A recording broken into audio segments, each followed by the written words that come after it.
Hi, everybody. This is Al Negron, and I am unscripted right now. I wanted to reach out to you and just thank you all for all the outpouring of support. I hope it's justified. We'll find out.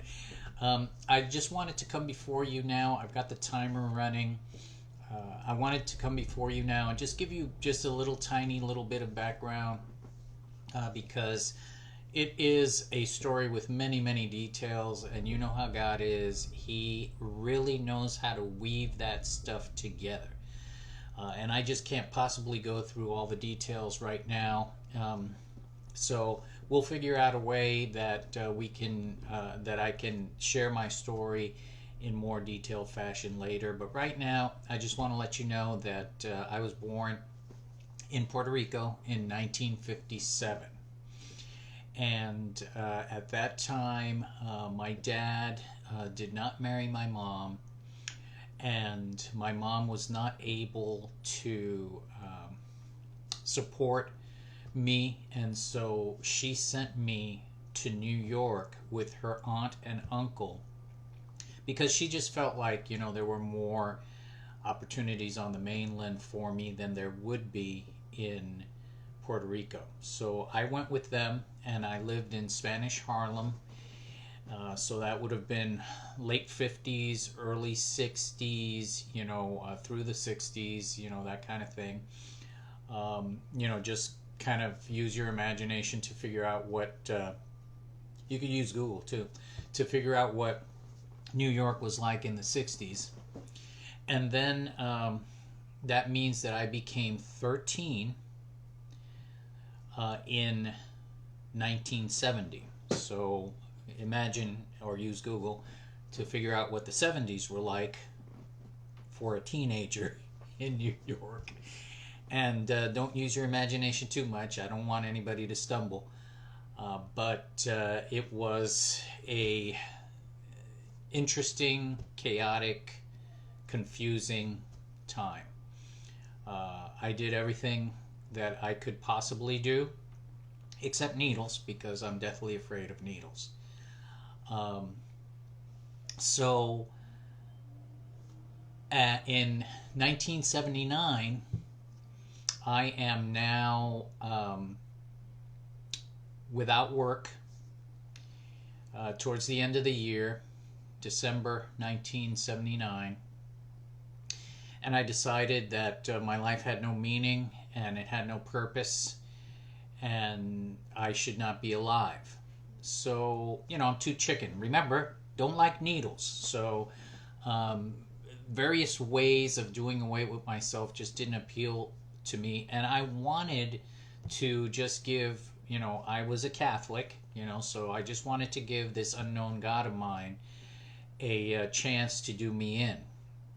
So I had heard at that time, I don't know if you can look that up or not, but I had heard that there was somebody in the South that was picking up hitchhikers and killing them. So I didn't much like that idea of dying. So I went up through the North in winter, crossing through from New York to Ohio. I'm just giving you the broad strokes, folks. And then through Kansas and et cetera, et cetera. Very, very cold, by the way. And in Colorado, I found an abandoned gas station with an abandoned pickup truck. And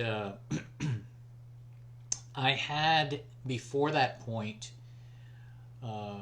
told God that, He's free to end my life.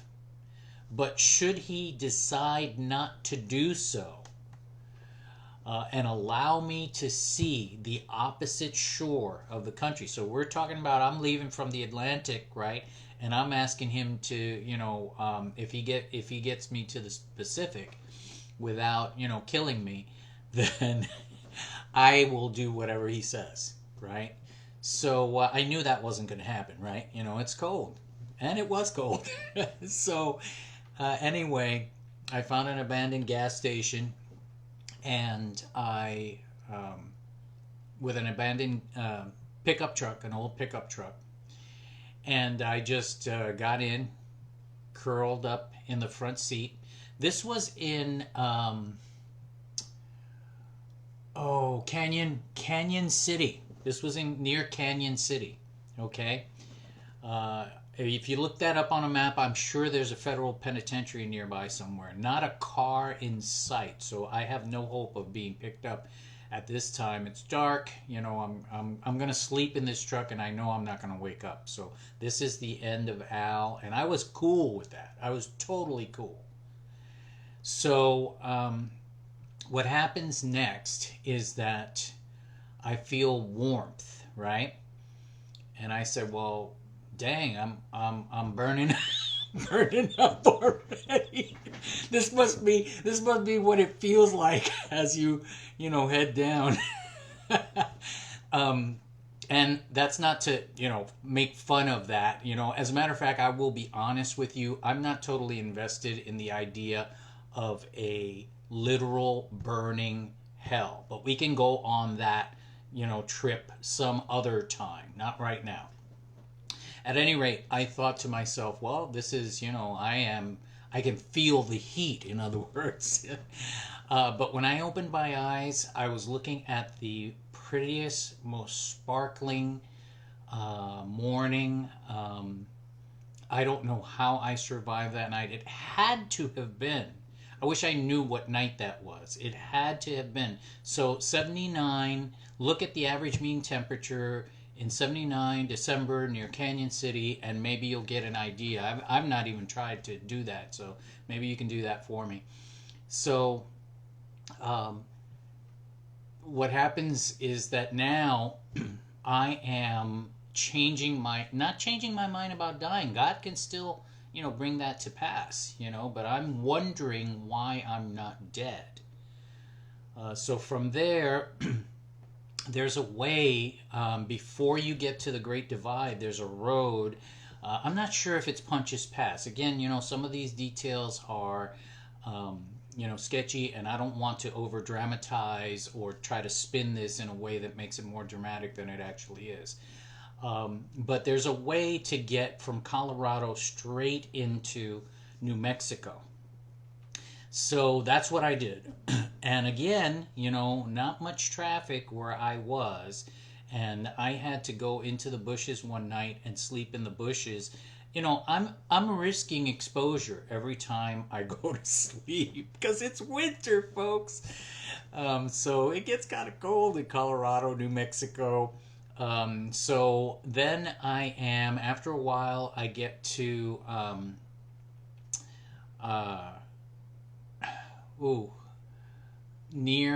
there's a road at night, and it goes up towards Flagstaff. So I'm on this road, right? And at this point now, I am like many states away. I am actually getting closer to that Pacific. So at this point, I am thinking to myself, well, if I'm not going to die, then if you have people, you must be getting ready to send one, because there's nobody here and nobody's going to pick me up.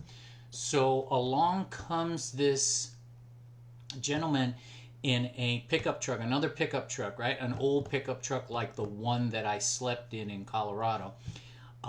He comes and I get in, he picks me up, and of all things, not that it's that odd in Arizona to come across someone from the nations, but what made this particular gentleman odd was that he was listening to J. Vernon McGee. Now, that would be interesting itself. Look his name up. I'm not going to explain who he is. That would be interesting enough, right? But what makes it even more interesting is that J. Vernon McGee was at one time the pastor of a church in Los Angeles called Church of the Open Door. And this is the church where I finally accepted Christ. I finally did make it to Los Angeles. and I went to the Union Rescue Mission, and that's where I got inscripted in a program called Crossroads. And the gentleman's name is John Paris. To this day, I have a great love for him. He is my spiritual father.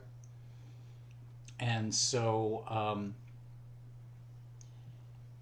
from the Union Rescue Mission, once you were in the program, you had to attend Bible studies, and there's a lot of had tos, right? So there's a lot of stuff that I had to do, right? I had to go to church, and so I elected to go, of course. Didn't know the connection at that time between J. Vernon McGee and Church of the Open Door. But I elected to go to Church of the Open Door because it was nearby to the mission at that time, which was on 3rd and Main. It has since moved to a deeper part of downtown. And so, I got, I accepted, the message about Jesus at the Union Rescue Mission. I started attending the Church of the Open Door. I got baptized downtown. And not long after I made it to the Union Rescue Mission, lo and behold, we went on a field trip to the beach. I saw the ocean, and the rest is my story, not history. Nobody knows about that stuff. So that's really it in a nutshell. Of course, I met Sylvia at Church of the Open Door, and we've been married 43 years. We have 2 daughters, Adaya, who some of you have met, and Jennifer, who's our oldest.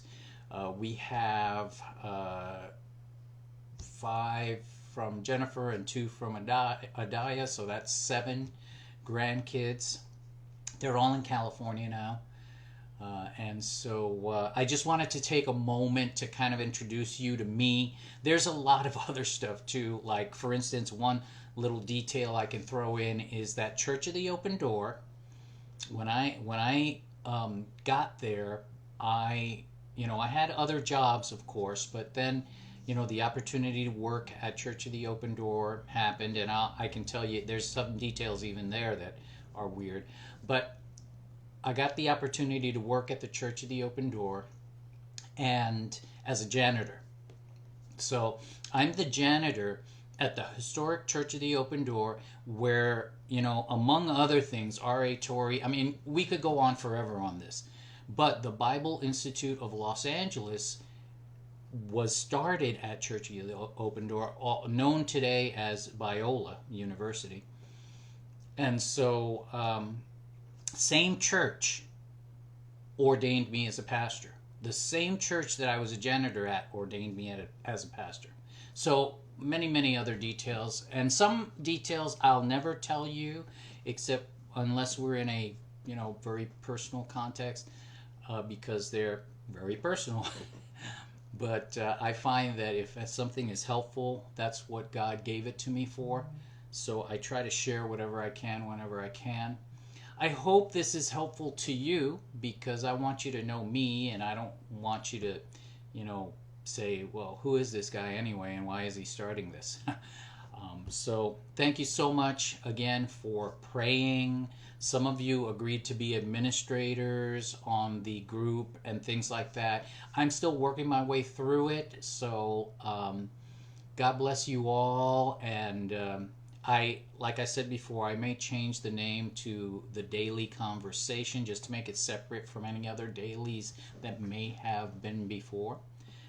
But other than that, I just want to thank you all, and I want to just bless you. You need to be blessed by God for giving me this opportunity. Take care. Bye-bye.